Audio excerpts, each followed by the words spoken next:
Hey guys, this is Tech Howdy. I welcome you to another video tutorial where we are building this CMS application using ASP.NET Core 3 and Angular 10. In the last video tutorial, I showed you how to install custom fonts or use your local fonts in this project that we are building. And I also showed you how to use font awesome icons. In case you have not watched that video tutorial, I recommend you to go ahead and watch it. In this video tutorial, we will be working on the profile view. In the finished project, if you look at the drop down for the user's profile, here we have the following options: profile, settings, and activity log. We will be working on the profile view. So when we click on the profile option, we will fetch the user's profile. So as if you have watched the previous video tutorial, I have shown you how to cache the profile details of the user. So we will be loading this from the cached values. So if you have once again not watched the previous video tutorials, I recommend you to watch them before you go ahead and watch this video tutorial, because we will be using the same object where we have cached all the details to load the data in our profile form. Here we will have the option for the user to edit their profile details or change their profile details and save the changes. User will also be able to implement following functionality like two-factor authentication in case if they want two-factor to be enabled. Although we have not yet implemented two-factor authentication in this project, but we will soon be implementing it, but we will add the option here in the form. So let's go ahead and start working on the profiles component and start building this UI. So to work on the my profile page or the user profile page, we would have to go to the user folder, which is located in the app folder. If we go to the app routing component or module, you will see that the my account uh, path for our route contains the uh, sub routes for the user module. And if we go to our user module, you will see that the user module has the profile, settings, and activity path. So we will go ahead and open the user folder, which will contain the user profile, activity, and setting components. So currently we are working on the user profile component. So I'll open the HTML and the component.ts file. Here in the component.ts file, we would need certain services that we would need to instantiate in the constructor. So let's go ahead and instantiate it. So here I've instantiated the following objects in the constructor. One is the form builder, because we are going to have a form that we need to build with all the form controls. Account service, which will contain all the methods that we will use to update the user's profile and communicate with the backend API. Our toast service to show any notifications to the user using the toast messages. And the country service, since user is going to update their profile, they will want to update their billing or shipping address, which will contain the country. So we would need the country service as well, so that we can display the list of countries. So these are the four objects that we will instantiate in this user profile component. Next thing, in the ngOnIt method, we are going to initialize these objects, but before that we will go ahead and create some objects that we will need, some variables that we would need for which we can assign the values. So let's go ahead and create them. So here I have added certain objects that we are going to initialize in our ngOnInit method. First, we need the profile details, which will be part of our preload properties. So we are going to load the existing user's profile details. So we will map over all the values related to profile details to this profile interface, which I have created inside the interface folder and called it profile.ts. In the profile.ts file, I have created an interface called as profile, and I have added the following properties. Here I have also added two properties, the shipping address and billing address, which are an object type on its own. So I've created an address interface as well in the interfaces folder. And here you can see that associated with the address object, these are the following properties, because an address will have an address ID and the following properties that you see over here. Now let's go back to the component file. In the component file, I've also added these objects, which is billing address, shipping address, that we would need to display. For the form controls, we have added the following form controls and the form group, which we are going to build. I have created an array of gender values, which I'm going to use in the drop down so that the users can select their preferred gender. Here for the country list, I have created a observable object called as country, which will store the array of countries, and then I will assign it to this country array over here.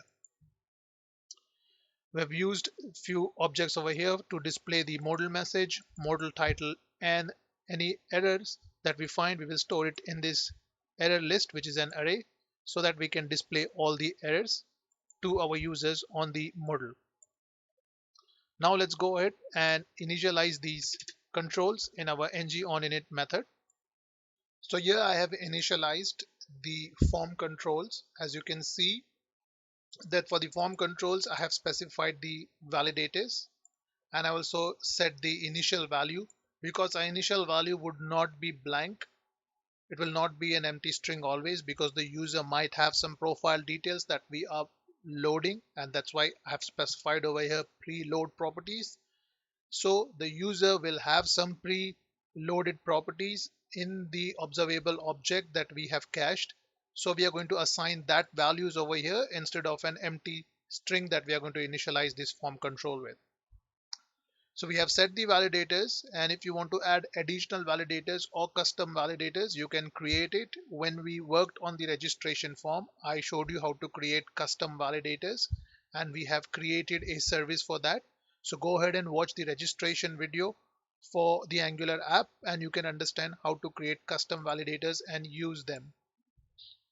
So here the next thing that I want to do is go ahead and build the form using the form builder object that we have, and group all these properties to the objects that we have created.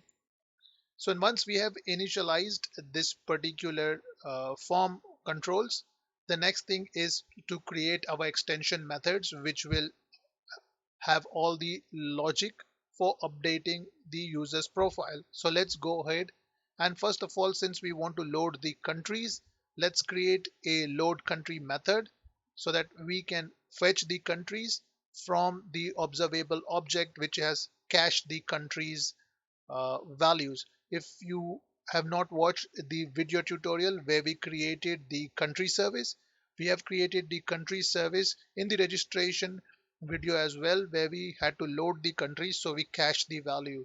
So go ahead and watch that video. I recommend you once again. So now we are going to use the country service here so that we can load the countries. So let's go ahead and create the extension method. So here I have added the load countries method, which is going to load the country. So from the country service that we have instantiated in the constructor, we will call the get countries method. Then we will subscribe to the result, and we will assign the values of this result to the countries object that we have created over here. Now let's go ahead and create our next extension method. So here the next extension method that I'm creating is load user profile. And why do I need to create this user profile method? When we instantiate or initialize these form controls, we are getting the profile details, correct? So we need to have the profile details in that profile detail object. So our load user profile will help us to get the user's profile details from the account service. We have already created a get user profile method. We are going to call that method, and then we are going to see if we have any billing or shipping address so that we can assign it to the billing and shipping address object that we have created. Now, why do we need to check if there is billing or shipping address? That's because when the user registers for the first time and is logging in for the first time. When we register the account, we have not asked the user to provide their billing or shipping address. Our registration form is pretty simple. All we are asking is the country of the user. We are not asking them their city, state, province, uh, their postal code. So these information then can be filled by the user when they log into their account after they have verified the account, and they can update their account. But if they're logging in for the first time, they will not have this information. Therefore, I am checking if there is billing or shipping address provided. Then we can assign those values to these objects that we have created, which is billing address and shipping address. Once we have all the values, we will assign it to the profile details object, which is a type of profile object and contains all these properties. So we'll assign the value. After we have assigned the values, then we need to initialize these form controls because we need the value of profile details over here. So unless we have this value, we cannot initialize the form control. So the way we can do it is I've created another extension method called as create form group. So here in this create form group method, all we are going to do is what we are doing over here is initializing these form controls and creating the form builder object. So all we will do over here is go ahead and copy this code from our ng-onIt method. So I'm going to cut this code from here, and then I'm going to paste this code inside this create form group method.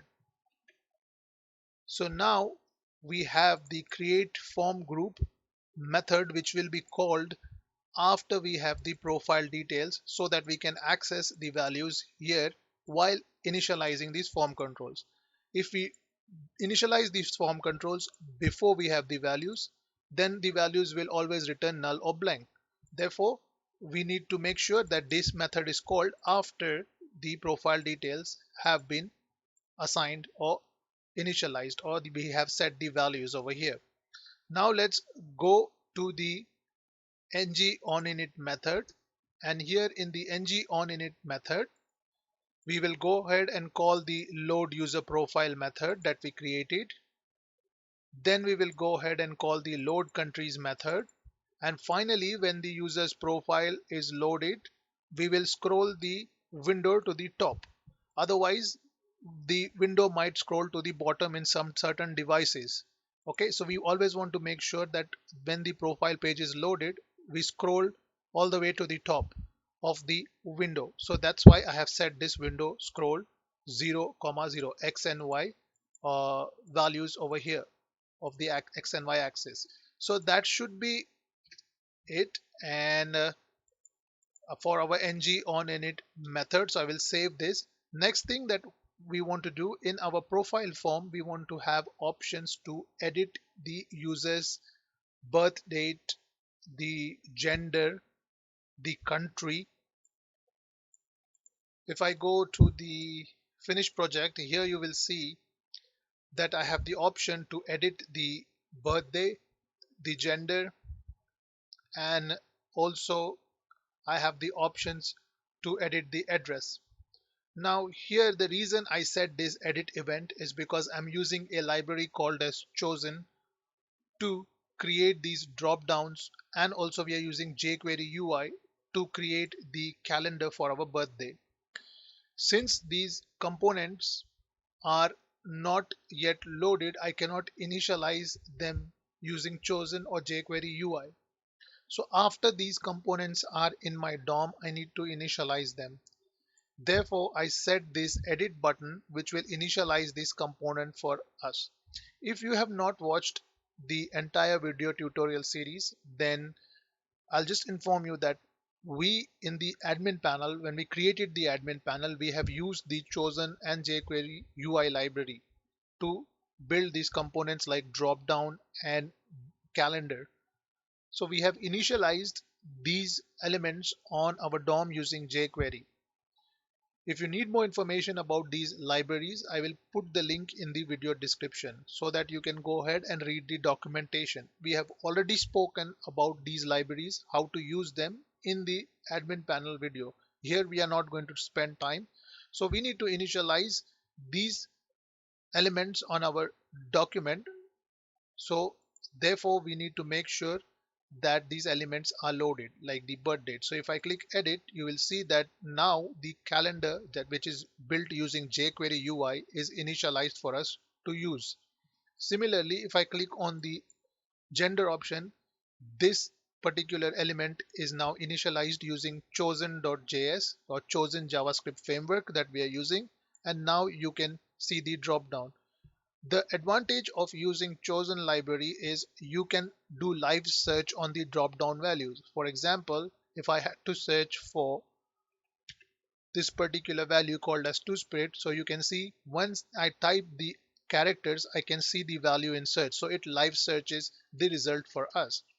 Similarly, for the edit option on the address, when I click edit, the country drop down is also created for us, where we can use the chosen search feature to search the specific country. Now we might have hundreds of countries, or if you're creating any other drop down which has thousands of values or hundreds of values, you don't want the user to scroll all the way down.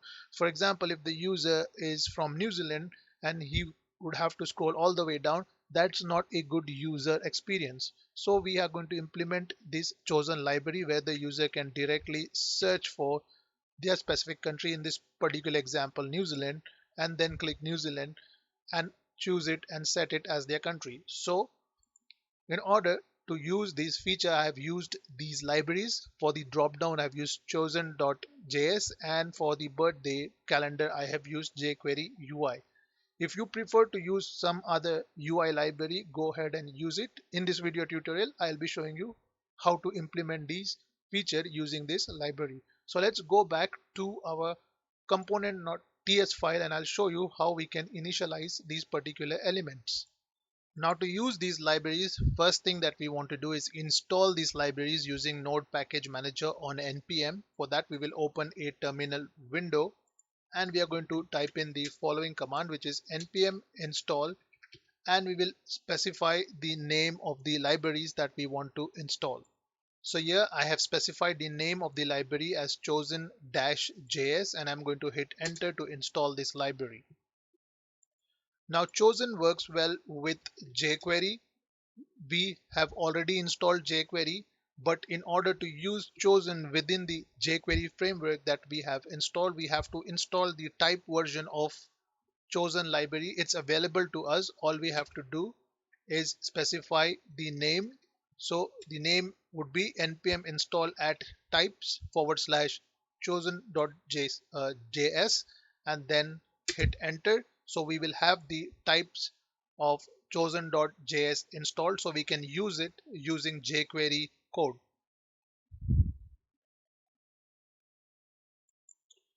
You can find a lot of examples, and I will provide the link. This is the official link for chosen, and here you can find bunch of examples. This is how the default UI looks, but I have implemented some CSS that makes it look a little better. So here you can see the examples, how the drop down is initialized using jQuery. Therefore, we need the typed version of the chosen library, and I have just installed it. So now let's go ahead and install the jQuery UI library that we need as well for the calendar. So to install the jQuery UI library, you're going to specify the name jQuery-UI-dist and then hit enter. So the package is now installed, and once again we want to install the typed version of jQuery jQuery UI, since we also want to use it with jQuery directly. So that's why we are going to install the type version of jQuery UI / jQuery UI. That's what we are going to install and hit enter.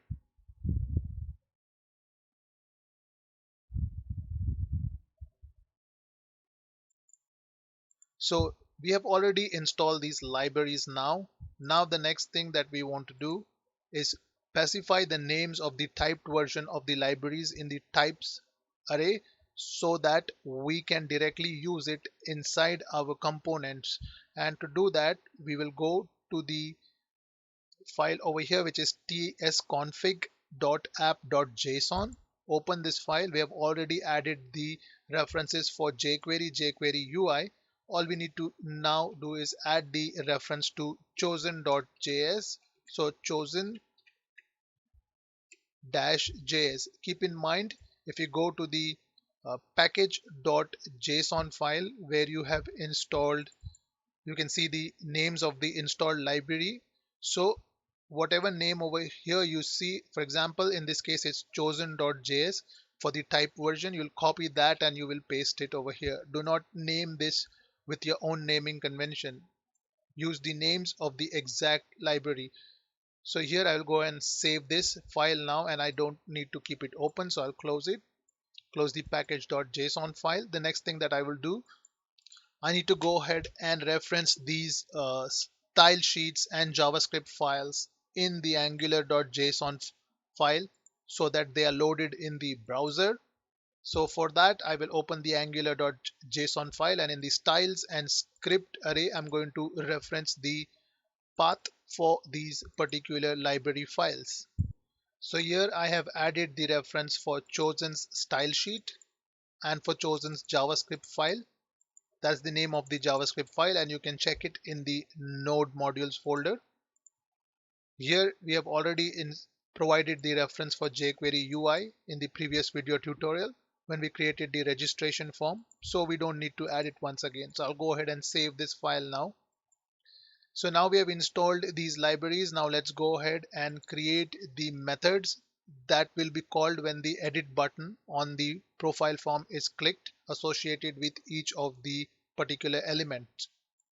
So here I have added these three methods: edit date of birth, edit gender, and edit address. If we go and look at the code, all these methods does, it will initialize the date time picker on the specific element that we provide the ID or the class of. In this case, in our HTML document, we will create the drop down for the birth or the input element for the date of birth, and we will provide it an ID of birth date. So all we need to do is make sure that we initialize that specific element using its ID and call the date picker method in our particular component.ts file.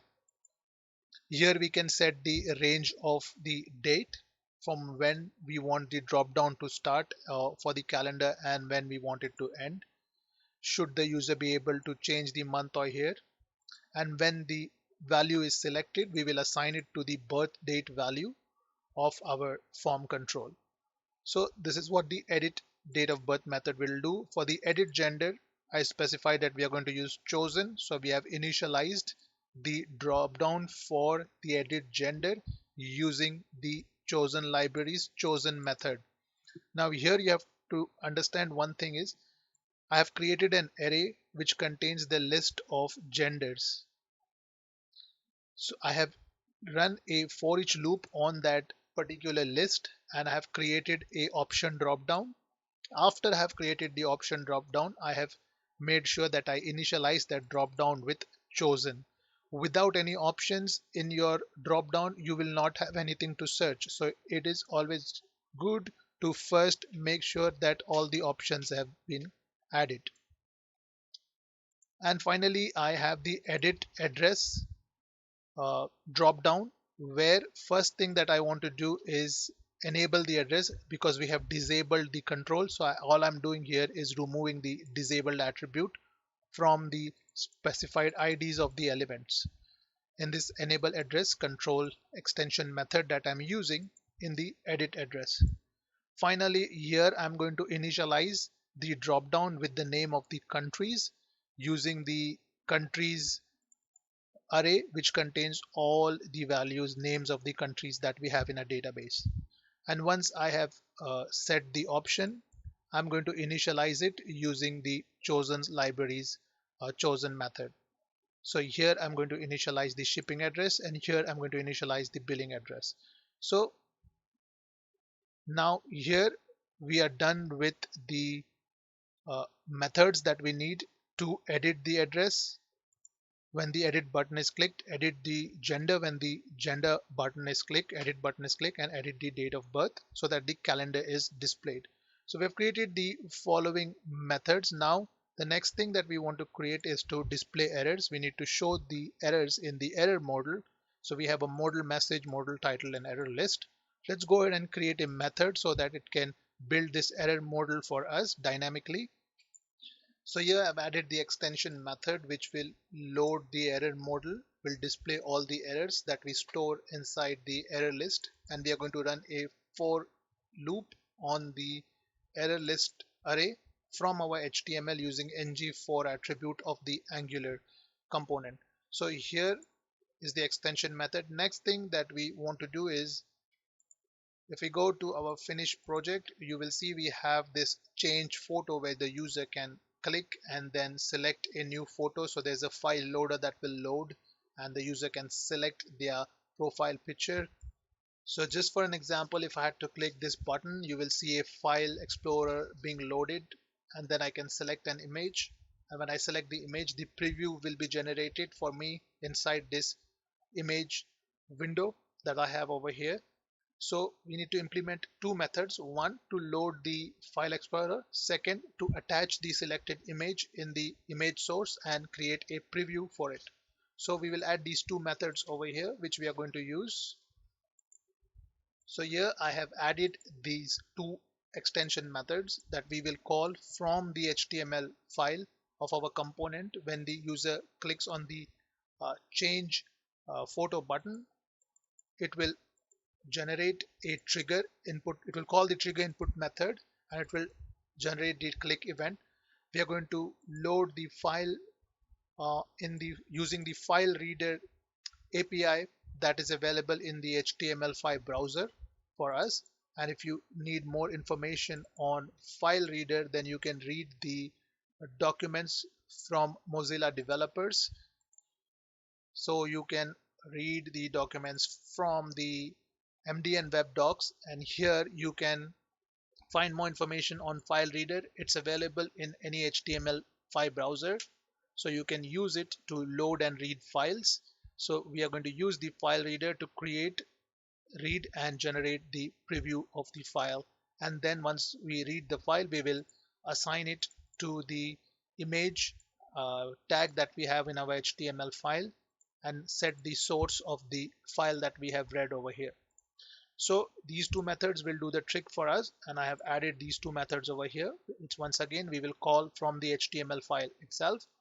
So now finally we are left with one method that we need to implement, which is the onSubmit method, so that when the user submits the form after they have edited their user profile, the save changes button, when they click this, then we should submit these changes to our backend server. So when I click save changes, as you can see that the error is loaded, the pop-up will show us that we have to accept the terms and conditions before make any changes.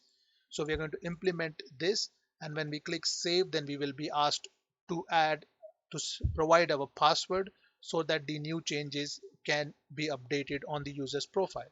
So these features we will implement in the next video tutorial, and for this video tutorial this should be it. If you have any questions, use the comment section and I will answer those questions. The source code will be provided in our DevOps repo. Link will be provided in the video description. Do not forget to like and subscribe our channel Tech Howdy. Thank you.